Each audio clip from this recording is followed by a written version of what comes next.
लग्नानंतर होईलच प्रेम मालिकेच्या आजच्या भागामध्ये आपण पाहत आहोत की आता इथे पार्थ रम्याला समजावत असतो.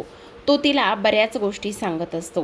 तो म्हणत असतो, हे बघ रम्या, तू कॉलेजमध्ये असताना मला तुझी एक गोष्ट फार आवडायची आणि एक मैत्रीण म्हणून मला ती गोष्ट तुझी आवडायची आणि तेव्हा माझा तुझ्यावर पूर्ण विश्वास बसला होता.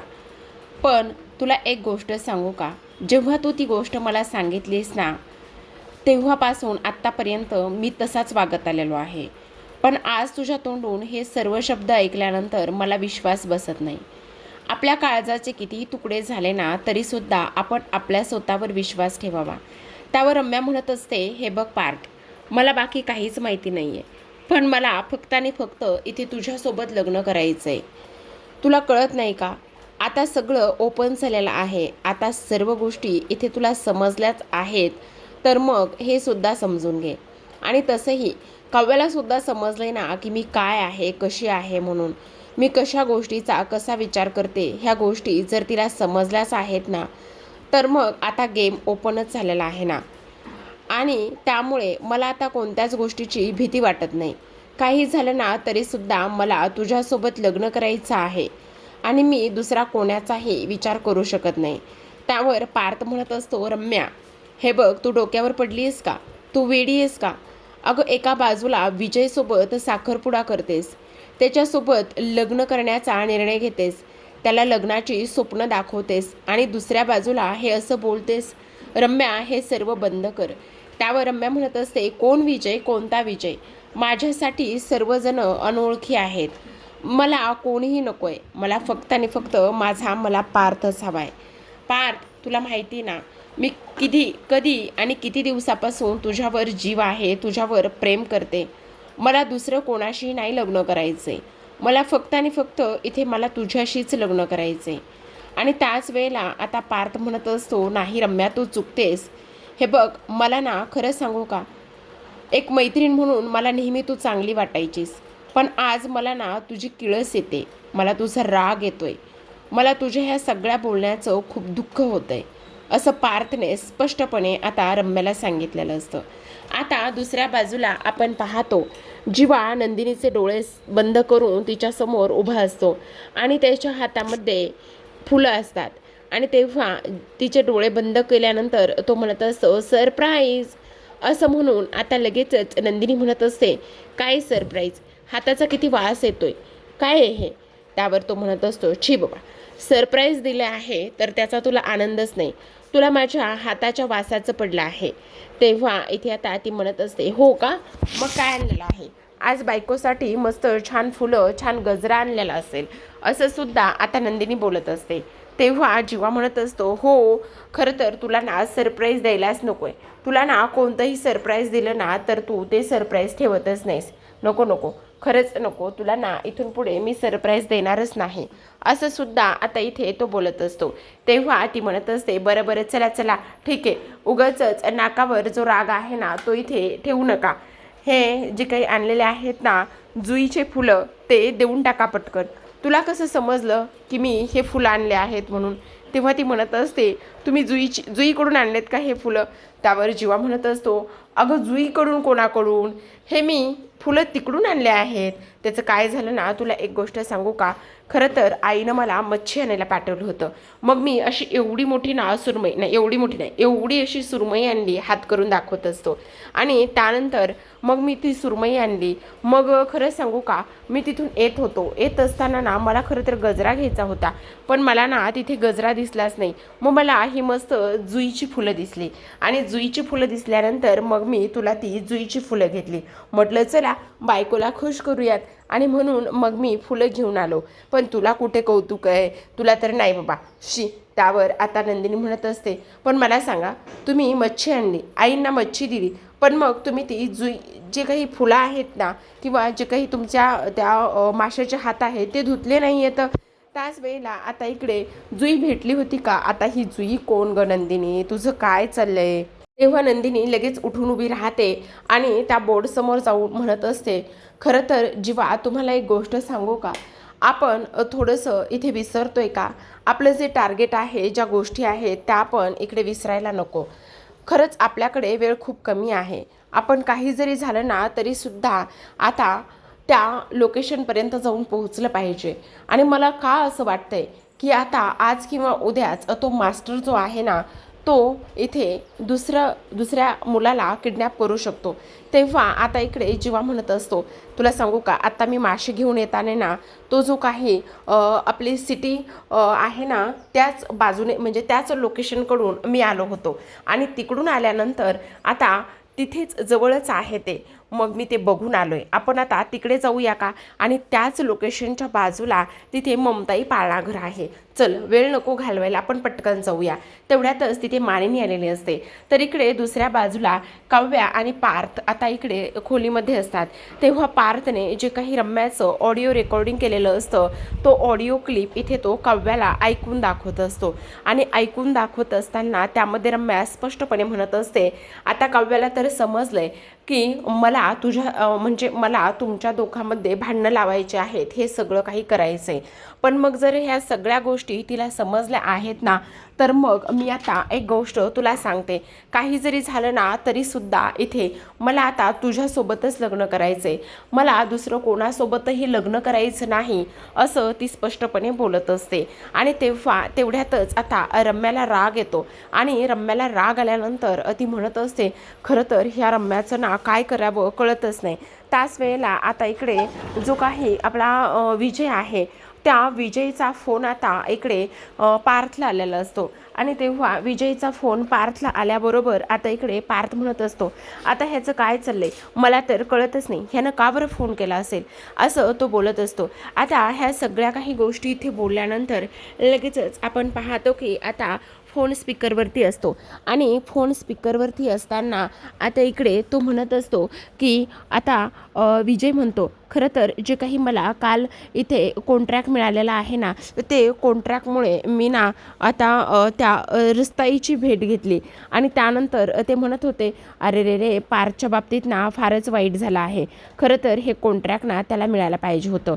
पण मग मी त्याला म्हटलं असू दे ना, त्यात काय एवढं, कॉन्ट्रॅक्ट त्याला मिळालं किंवा मला मिळालं, एकाच घरामध्ये हे कॉन्ट्रॅक्ट जाणार आहे ना, मग त्याच्यात काय एवढं. पण मला एक गोष्ट सांग, तुला ह्या सगळ्या गोष्टीबद्दल काय वाटतंय? तुला आता खूप वाईट वाटत असेल ना की हे कॉन्ट्रॅक्ट तुला मिळालं नाही आहे म्हणून, तुला खूप जास्त त्रास होत असेल ना. त्याच वेळेला आता काव्याच्या हातामध्ये मोबाईल असतो आणि ती म्हणत असते, काय मग विजयजी, तुम्ही कसे आहात? आता इकडे तो म्हणत असतो, अरे वा वा वा वा, बाळाची आई पण आहे का? तेव्हा काव्या म्हणत असते, हे बघा ना, मी आत्ता तुम्हाला मोबाईलवरती एक ऑडिओ क्लिप पाठवलेली आहे, तुम्ही ती ऐकता का? म्हणजे त्यामध्ये ना रम्याचा एक ऑडिओ रेकॉर्ड केला आहे. तुमची रम्या ना तुमच्यासोबत लग्न करण्याचा विचार करत नाही, ती सरळ सरळ तुम्हाला धोका देण्याचा विचार करते. तुम्ही ती ऑडिओ क्लिप ऐका आणि तुम्ही ती ऑडिओ क्लिप ऐकल्याबरोबर तुमच्या बऱ्याच काही गोष्टी लक्षात येतील. आता आपण इकडे पाहतो की जीवा आणि त्याचबरोबर नंदिनी हे दोघेही जण निघाल्यानंतर आता तेवढ्यातच तिथे मानिनी आलेली असते. आणि मानिनी म्हणत असते, एक मिनिट, तुम्ही कुठे चाललात? अजिबात आज ना तुम्ही बाहेर कुठेच जायचं नाही, हे बघा इथे काय झालेलं आहे. आणि तेव्हा लगेच आता इकडे हे सगळं काही झालेलं बघितल्यानंतर ती म्हणत असते, हे बघा, ही जी काही फोटो पेपरमधली न्यूज आहे ना ती न्यूज एकदा तुम्ही पाहून घ्या. आणि ती न्यूज काय म्हणते काही नाही ते बघा. म्हणजे ते सुद्धा जोडपं गायब झालेलं आहे. ते जोडपं अगदी तुमच्यासारखंच होतं, नुकतंच लग्न झालेलं होतं आणि नुकतंच लग्न झाल्यानंतर ते असंच बाईकवरती फिरायचं. पण आज ना मी तुमचं भविष्यसुद्धा बघितलंय, म्हणजे राशी बघितल्यात मी, राशी भविष्य. आणि नंदिनी, तुझी तुळ राशी आहे ना, तर आज तुला ह्या सगळ्या गोष्टीमध्ये धोका आहे. त्यामुळे तू अजिबात कुठेच बाहेर जाणार नाही आहे, समजलं? काही जरी झालं ना तरीसुद्धा. त्यावेळेला आता इकडे जीवा म्हणत असतो, अगं काय हे आई, तू अशा गोष्टीवर कशाला लक्ष ठेवतेस? हे बघ, ही सगळी अंधश्रद्धा आहे. आणि तेव्हा मानिनी म्हणत असते, काही अंधश्रद्धा वगैरे काहीच नाही आहे, कारण हे सगळं खरं आहे. त्यावेळेला आता इकडे जीवा म्हणत असतो, मग मला सांग, दादाचं सुद्धा इथे रास जी आहे ना ती तुळच आहे, मग त्यालासुद्धा तू घरात बसवणार आहेस का? तेव्हा मानिनी म्हणत असते, हो, मी त्यालासुद्धा सांगितलं आहे की तो सुद्धा घरातच बसणार आहे, काही जरी झालं ना तरी घराबाहेर कोणीच जाणार नाही, असं स्पष्टपणे मानिनी बोलत असते. तेव्हा जीवा म्हणत असतो, अगं पण मला एक गोष्ट सांग, आज जर आम्ही ह्या सगळ्या गोष्टींचा विचार करून घरात जर बसलोत ना तर कोणाच्या तरी जीवाचा, कोणाच्या तरी आयुष्याचा प्रश्न आहे की नाही? मग प्लीज तू आम्हाला असं घरामध्ये बसून नको ठेवूस. काही जरी झालं ना ना तरी आम्हाला घराबाहेर गेलंच पाहिजे. आणि त्याहूनही सगळ्यात महत्त्वाची गोष्ट म्हणजे आई, तुमच्या एक गोष्ट लक्षात येते का? आज कोणाचा तरी जीव जाईल आणि त्यानंतर जर आज एखादं बाळ वगैरे किडनॅप झालं ना, आणि किडनॅप झाल्यानंतर इथे आम्ही स्वतःला कधीच माफ करू शकणार नाही. ही गोष्ट आई तुमच्या लक्षात येते का? प्लीज असं करू नका ना, त्यानंतर आम्हाला फार वाईट वाटेल. हे बघा, आणि तुम्ही कशाला काळजी करताय? आम्ही लहान आहोत का आता? आम्ही आमच्या जीवाची व्यवस्थित काळजी घेऊ, सगळं काही व्यवस्थित होईल. तेव्हा आता इकडे हे तुम्ही जुईचे फुलं घ्या बरं. हे जुईचे फुलं घ्या आणि त्यानंतर तुमचा मूडसुद्धा इथे व्यवस्थित फ्रेश करा बरं, असं आता इकडे नंदिनी म्हणत असते. आणि नंदिनी लगेच आता इकडे मानिनीला ते जुईचे फुलं देत असते. त्याच वेळेला आता इकडे जीवा म्हणत असतो, अरे वा रे वा, माझी म्हातारी तर खुश झालेली आहे. तेव्हा मानिनी म्हणत असते, हे जुईचे फुलं कोणी आणि कसे कुठून आणलेले आहेत? त्याच वेळेला आपण पाहतो की आता इकडे मानिनी म्हणत असते, तुम्हा लोकांना खरं सांगू का, मला एका गोष्टीची फार जास्त काळजी वाटते, फार जास्त भीती वाटत आहे, असं सुद्धा इकडे आता तो बोलत असतो. त्याच वेळेला आता जीवा म्हणत असतो, काळजी करू नकोस, सगळं काही ठीक होणार आहे, काळजी करण्याची काहीही गरज नाही. तुझ्या गोष्टी लक्षात येत नाहीयेत, कारण सगळ्यात महत्त्वाची गोष्ट म्हणजे की इथे आता आम्ही सगळेजण सेफ आहोत आणि काही जरी झालं ना तरी सुद्धा आम्हाला इथे काहीही होणार नाही, असं सुद्धा आता इकडे तो बोलत असतो. त्याचसोबत आपण पाहतो प्रेक्षकांनो की आता इकडे दुसऱ्या बाजूला वसू आणि रम्या खोलीमध्ये असतात आणि तेव्हा रम्या लगेचच आता इकडे वसूला ते सगळं काही झालेलं सांगत असते. आणि त्या सर्व गोष्टी सांगितल्यानंतर आपण पाहतो की इकडे वसू ही खूपच जास्त चिडचिड करत असते. आणि चिडचिड करत असताना ती म्हणत असते, अगं तू काही डोक्यावर पडली आहेस का? अगं इथे पार्थला असं सरळ सरळ सर्वांसमोर जाऊन भेटते, सर्वांसमोर जाऊन ह्या सगळ्या गोष्टी तू अशा सांगतेत, काय काय गरज काय होती हे सगळं काही सांगण्याची? आणि त्याचबरोबर तुला कळतंय का? अगं जर त्या पार्थने कांगावा केला असता, पार्थने सगळ्यांना हॉलमध्ये बोलवलं असतं, तर तू डोक्यावर बसलीस का? म्हणजे कसं कसं वाटतंय ते सगळं काही? आणि त्याहूनही सगळ्यात महत्त्वाची गोष्ट म्हणजे पार्थने जर ह्या सर्व गोष्टी सगळ्यांना सांगितल्या असत्या तर मग काय झालं असतं हे तरी तुला समजतंय का? काय काय काय चाललेलं काय आहे तुझं? असं सुद्धा आता इकडे ती बोलत असते. अगं माझा जीवात जीव आहे ना, तोपर्यंत मी विचार केला की तू लग्न करशील आणि लग्न केल्यानंतर इथे सगळं व्यवस्थित होईल, पण तुला तर तसं काही करायचंच नाहीये, तुला तर सगळं उलटच करायचं आहे. अगं दे ना त्या पार्थचा नाच सोडून, एवढा सगळा तो विजय चांगला आहे, त्या विजयचा एवढा चांगला विचार करायचा, एवढ्या सगळ्या गोष्टी इथे व्यवस्थित करायच्या, तर ते सगळं काही सोडून दिलेस. आणि त्या सगळ्या काही गोष्टी इथे सोडून दिल्यानंतर तू त्या पार्थच्या अशा पद्धतीने मागं नादाला लागलेली आहेस, वेडी का तू? असं सुद्धा ती बोलत असते. त्याच वेळेला आता तेवढ्यातच तिला आता इथे विजयचा कॉल येतो आणि तेव्हा ती म्हणत असते, थांब जरा, मला ना विजयचा फोन येतोय, काय आहे फोन आणि काय म्हणते ना ते एकदा बघू दे, असं सुद्धा आता इकडे ती लोक बोलत असतात. आता हे सर्व काही बोलल्यानंतर आपण पाहतो लगेचच आता विजय म्हणत असतो, काय चाललंय रम्या तुझं? तू मला चक्क चीट करतेस आणि तुला जर माझ्यासोबत लग्न करायचं नसेल तर तू माझ्यासोबत टाइमपास का करतेस? तुझं डोकं फिरलंय का? का अशी वागतेस तू? त्यावरती म्हणत असते, एक मिनिट, तुझं काय चाललंय? तू असं का बोलतोयस? काय केलं आहे मी? त्यावर लगेच आता इकडे तो म्हणत असतो, काय केलंय म्हणजे? तुला पार्थ अजूनही हवाय, तुला पार्थसोबत लग्न करायचंय आणि जर तुला पार्थसोबत लग्न करायचं आहे तर मग तू सरळ सरळ ह्या सगळ्या गोष्टी मला सांगतेस, मला विचारतेस आणि माझ्याशी अशा पद्धतीने गेम करतेस. हे बघ रम्या शितोळे, मी आत्ताच सांगतोय तुला, काही जरी झालं ना तरी सुद्धा माझ्यासोबत जर गेम केलास ना तर मला हे सगळं काही खूप महागात पडेल तुला. आणि तुला आणखी पहिली आणि त्याचबरोबर शेवटची गोष्ट सांगतोय, काही जरी झालं तरी सुद्धा इकडे आता माझ्यापासून 2 हात लांबच राहायचं, कारण तुला जर त्या पार्थसोबतच लग्न करायचं असेल ना तर खुशाल कर, माझ्याशी तू एक शब्दही आणि एक अक्षरही बोलायचं नाही, समजलं? आणि त्याच वेळेला आता इकडे रम्या म्हणत असते, हे बघ असं काय करतोयस, जरा ऐकून तरी घे, हे बघ जरा मी काय म्हणते ते ऐकून घे, हे बघ असं काही नाहीये, तुझा काहीतरी चुकीचा गैरसमज होतोय, तुला असं का वाटतंय?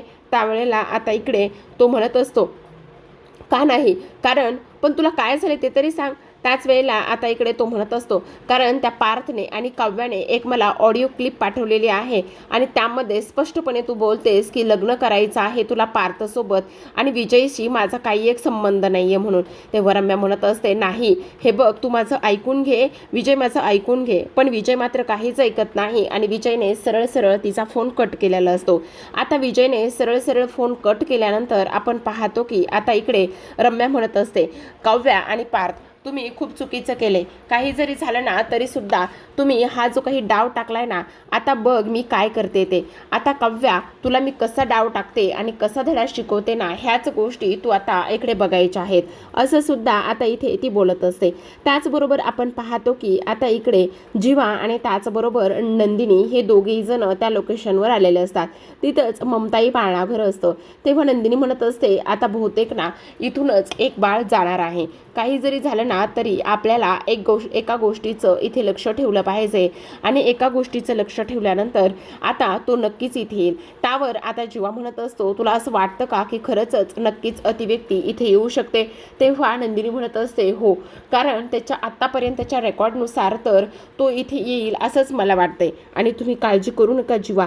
तुम्ही हे बघा, काही जरी झालं ना तरी सुद्धा इथे तो व्यक्ती इथे येणारच आहे आणि त्याचबरोबर ह्याच पाळणाघरातून ते बाळ गायब होईल.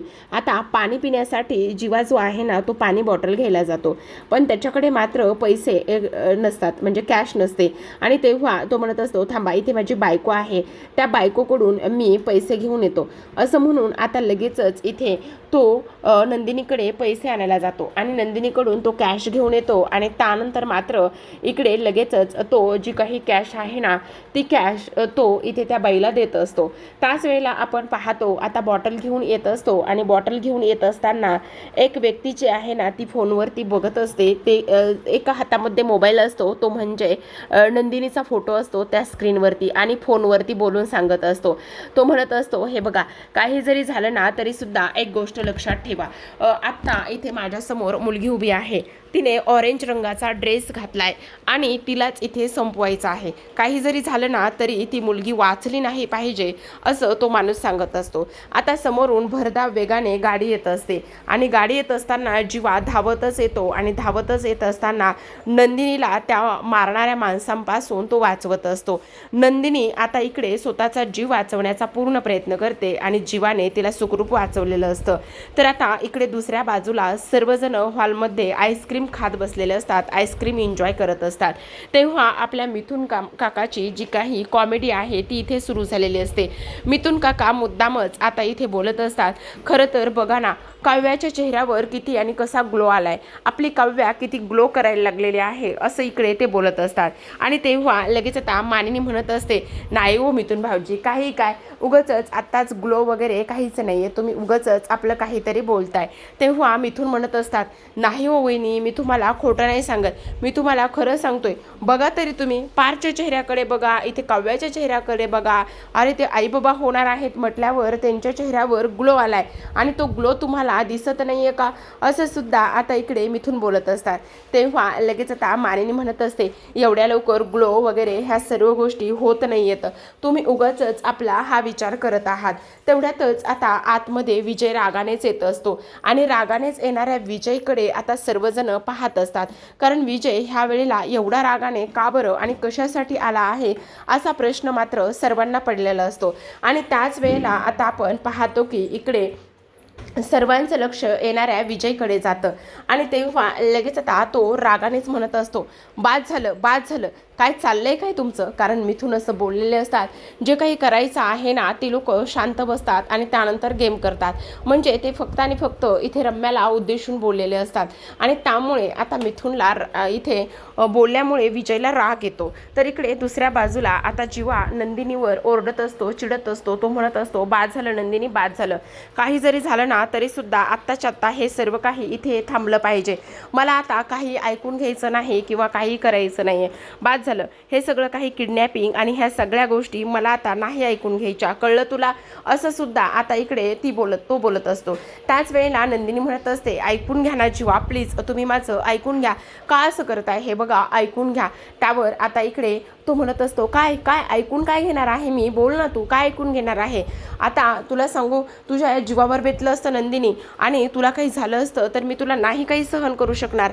तेवढ्यातच आता पाठीमागून इथे आवाज आलेला असतो, गजरे घ्या गजरे म्हणून. आणि तेव्हा लगेच नंदिनी पाठी वळून पाहते आणि म्हणत असते, जुई. त्याच वेळेला आता इकडे जीवा म्हणत असतो, आता ही जुई कोण? आणि तेव्हा ती म्हणत असते, ही काय गजरीवाली. तर आता नंदिनी धावतच तिच्याकडे जाते आणि तिच्याकडे गेल्यानंतर आता ती म्हणत असते, अहो ताई तुम्ही? आणि काय हो, हेच का ते 5 गजरेवाले? तेव्हा जीवा म्हणत असतो, हे काय हे आणि कोण आहेस तू? असं सुद्धा आता इकडे ती बोलत असते. त्याच वेळेला आता आपण पाहतो की इकडे ती म्हणत असते, काय हो, काही नाही काका, तुम्हाला काही नाही. तेव्हा जीवा म्हणत असतो, काय गे, कोणाला काका म्हणालीस, नकटे? त्यावरती म्हणत असते, ओ मी जुई आहे, नकटी नाही आहे. मग मी काका नाही आहे, समजलं? त्यावरती म्हणत असते, नाही मी तुम्हाला काकाच म्हणणार. तेव्हा हळूच आता जुई नंदिनीला जवळ बोलवते आणि म्हणत असते, खरं खरं सांगा, हेच का होते 5 गजरे घेणारे? त्यावर आता लगेचच ती म्हणत असते, हां हेच ते. तेव्हा इकडे आता तो म्हणत असतो, तुझे गजरे नको आहेत आम्हाला, मी सकाळीच जुईचे फुलं आणलेत. काय, तुम्ही माझे फुलं नेले? ए, तुझे नाही, जुई फुलं नेलेत मी सकाळीच माझ्या बायकोसाठी. असं म्हणून आता ते सगळेजण हसायला लागलेले असतात. तर आता दुसऱ्या बाजूला आपण पाहतो, विजय हा रागातच आतमध्ये आलेला असतो. जेव्हा विजय हा रागातच येतो तेव्हा वसूला तर खूपच टेन्शन आलेलं असतं. आणि तेव्हा आता इकडे मानिनी म्हणत असते, काय झाले विजयराव, तुम्ही एवढे चिडचिड करताय का? आता काय केलेलं आहे रम्याने?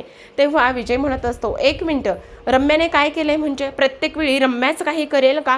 आणि रम्या का बरं काही करेल? रम्याने काही नाही केलेलं. हे सगळं तुमच्या सुनेला आणि तुमच्या मुलाला विचारा ना, त्यांनी काय केलेलं आहे. आता मानिनी म्हणत असते, कोणी मला सांगणार आहे का काय झाले म्हणून? आणि तेव्हा विजय म्हणत असतो, खरं तर ह्यांनी आम्हाला. तेव्हा पार्थ म्हणत असतो, 1 मिनिट, मी सांगतो काय झाले तर. आणि त्यानंतर पार्थ आता मानिनीसमोर उभा राहतो आणि म्हणत असतो, आई तुला सांगू का, रात्री उशिरा ह्या रम्याने मला फोन केला. काव्या झोपल्या होत्या म्हणून मी गुपचूपच आलो आणि त्यानंतर आल्यानंतर तिचे ते सगळे खेळ पुन्हा सुरू झाले की मला तुझ्यासोबत लग्न करायचं आहे. ती सगळी पुन्हा कॅसेट रिपीट व्हायला लागली आणि त्यानंतर मी तिचा हुशारीने म्हणजे काव्याने आणि मी ठरवलंच होतं, आता काही जरी झालं, रम्या कशी जरी वागली ना तर तिचा ऑडिओ किंवा व्हिडिओ रेकॉर्ड करून ठेवायचा. आणि त्यामुळे मी ऑडिओ रेकॉर्डिंग करून ठेवली आणि ती म्हणत होती की मला काही जरी झालं तरी पार्थ तुझ्यासोबत लग्न करायचं आहे, विजयला मी ओळखत नाही, विजयसोबत मला लग्न नाही करायचं, हे सगळं काही ती बोलत होती. आणि त्यामुळे तुला एक गोष्ट सांगू का, हे सगळं जेव्हा मला समजलं ना, मग आम्ही काव्यानी आणि मी ती रेकॉर्डिंग इथे ह्या विजयला पाठवली. आता हे सगळं काही बोलत असताना लगेचच इकडे रम्या म्हणत असते, पण मी तसलं काही केलं नाहीये. त्यावर पार्थ म्हणत असतो, किती खोटं बोलणार आहेस रम्या, बास कर आता. तर आता प्रेक्षकांनो, आजच्या भागामध्ये एवढंच. उद्याचा भाग फार इंटरेस्टिंग असणार आहे, कारण उद्याच्या भागामध्ये आपल्याला शेवटी असं पाहायला मिळतंय की आता इकडे विजय खूपच खालच्या लेवलला जाऊन बोलत असतो. तो म्हणत असतो, तुमच्या गोष्टी लक्षात येत आहेत का? अरे किती चीट करतोयस तू. एवढ्या आईवडिलांचे चांगले संस्कार आहेत, आईवडिलांच्या संस्काराचा जरा तरी मान ठेव आणि चीट केलंयस तू, चीट करतोयस तू. त्याच वेळेला पार्थला राग येतो आणि तो म्हणत असतो, 1 मिनिट, आईवडिलांना ह्या सगळ्या गोष्टीमध्ये आणायची गरज काय? तू समजतोस कोण स्वतःला? असं म्हटल्याबरोबर पार्थ धावूनच विजयच्या अंगावर जात असतो आणि म्हणत असतो, मी कोणालाही चीट केलं नाही, समजलं? तुला जर तुझ्या बायकोबद्दल एवढंच काही जर वाटत असेल ना, तर आत्ताच्या आत्ता तुझ्या बायकोला ह्या घरातून घेऊन जा, समजलं? तिला इथे ठेवू सुद्धा नको. तुला माहिती आहे का ती रम्या कशी आहे? तर त्यावर विजय म्हणत असतो, ती कशी आहे, काय आहे, ती फक्त माझी आहे आणि मला माझ्या रम्यावर पूर्ण विश्वास आहे, कळलं तुला? असं म्हणून दोघांमध्ये आता वाद पेटलेला असतो. पार्थने आणि विजयने दोघांनीही एकमेकांची कॉलर पकडलेली असते. तर आता दुसऱ्या बाजूला आपण पाहतो, जीवा नंदिनी टेन्शनमध्ये असतात आणि तीच गोष्ट जुई हेरते. जुई म्हणत असते, मला एक गोष्ट सांगा, तुम्हा दोघांच्या आयुष्यात काही टेन्शन आहे का? नेमकं काय झालंय, तुम्ही टेन्शनमध्ये आहात? त्यावेळेला तिला हा सगळा काही मॅटर समजतो. मग आता जुई त्यांना मदत करण्याचा विचार करत असते. ती म्हणत असते, मी तुम्हाला एक गोष्ट सांगू का, त्या पाळणा घरामधून कोण बाळ जातंय, कोण काय होतंय, एक गोष्ट जर तुम्हाला नोटीस करून पाहिजे पाहिजे असेल तर तुम्ही एक काम करा, मला ना तुमचं मूल म्हणूनच तुम्ही त्या पाळणाघरामध्ये टाका, मग तिथे जे काही होईल ना ते सगळं मी तुम्हाला सांगेल. आणि सगळं सांगितल्यानंतर जो काही मास्टर आहे ना किडनॅप करणारा, तो किडनॅप करणारा मास्टर तुम्ही त्याला पकडू शकता आणि तो पोलिसांकडे जाईल आणि त्याचबरोबर किडनॅपिंगचं हे जे काही चाललेलं चक्र आहे ना ते थांबेल. असं म्हटल्याबरोबर आता लगेच जुई जीवाच्या हातामध्ये एक हात तर नंदिनीच्या हातामध्ये एक हात देत असते आणि त्यांना मदत करण्याचं ठरवते. दुसऱ्या बाजूला हा सगळा काही ड्रामा झाल्यानंतर आता काव्या टेन्शनमध्ये असते. पण काव्या म्हणत असते, पार तुम्हाला एक गोष्ट सांगू का, आतापर्यंत माझ्या रडारवर फक्त आणि फक्त इथे रम्या होती, पण आता रम्या नाही तर रम्याबरोबर हा विजय सुद्धा झालेला आहे. कारण विजयचा विश्वास रम्यावर आहे. विजय आणि त्याचबरोबर रम्या हे दोघे जण आता एकत्र आहेत, त्यामुळे आपल्याला खूपच सावध राहावं लागेल असं काव्या आता इथे पार्थला सांगत असते. तर प्रेक्षकांनो, अशाच नवनवीन मालिकांचे अपडेट आणि रिव्ह्यू जाणून घ्यायचे असतील, पाहायचे असतील तर नक्की चॅनलला सबस्क्राईब करा आणि पाहत राहा लग्नानंतर होईलच प्रेम.